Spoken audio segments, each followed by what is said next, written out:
ত্রম্বকেশ্বর জ্যোতির্লিঙ্গের পৌরাণিক ব্যাখ্যা কি?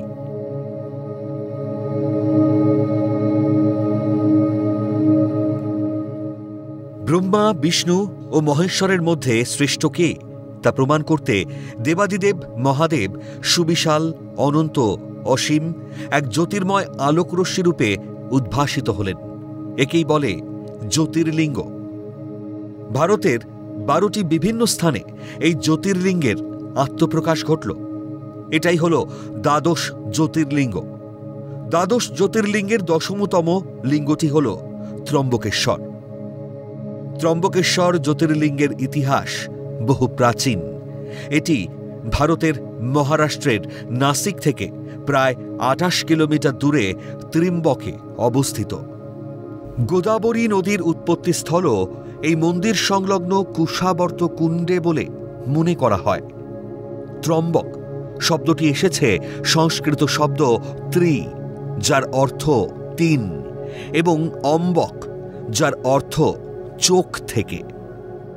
তাই ত্রম্বক শব্দের আক্ষরিক অর্থ 3 চোখের অধিকারী। অন্যভাবে ত্রম্বক শব্দের অর্থ হল 3 চোখ বিশিষ্ট, যা একমাত্র ভগবান শিবকেই বোঝায়। কেননা শিব ত্রিনেত্রের অধিকারী। এই তৃতীয় নয়ন হল শিবের জ্ঞান এবং দূরদৃষ্টির প্রতীক। ত্রম্বক শব্দটি বিশেষ করে শিব উপাসনায় একটি গুরুত্বপূর্ণ শব্দ। ত্রম্বকেশ্বর শিবলিঙ্গের আবির্ভাবের কাহিনী কি? প্রাচীনকালে গৌতম মুনি ও তার স্ত্রী অহল্যা ব্রহ্মগিরি পর্বতের কাছে বাস করতেন। কৃষিকাজ ও শিবের সাধনায় ব্যস্ত থাকতেন। গৌতম মুনির শিবের ওপর কতটা বিশ্বাস সেটা পরীক্ষা করার জন্য একদিন দেবতারা ইন্দ্রের ছলনায় একটি বন্যা সৃষ্টি করেন। মতান্তরে খরা বা অনাবৃষ্টি সৃষ্টি করলেন। ফসল না ফললে সারা বছর না খেয়ে মরতে হবে।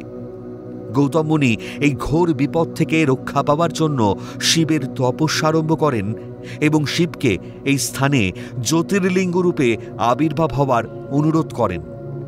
শিব তখন গৌতম মুনির আহ্বানে সাড়া দিয়ে জ্যোতির্লিঙ্গ রূপে আবির্ভূত হন এবং এই স্থানে ত্রিমূর্তি রূপে ব্রহ্মা, বিষ্ণু ও মহেশ প্রকাশিত হন।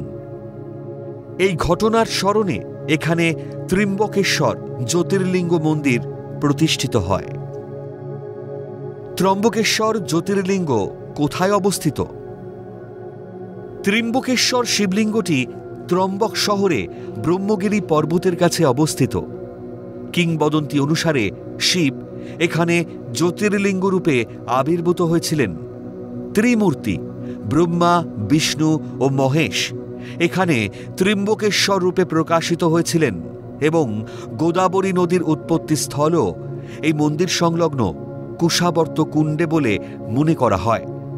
ত্রম্বকেশ্বর শিব মন্দিরটি ভারতের মহারাষ্ট্রের নাসিক থেকে প্রায় 28 কিলোমিটার দূরে ত্রিম্বকে অবস্থিত। গোদাবরী নদীর উৎপত্তি ত্রিম্বকের কাছে।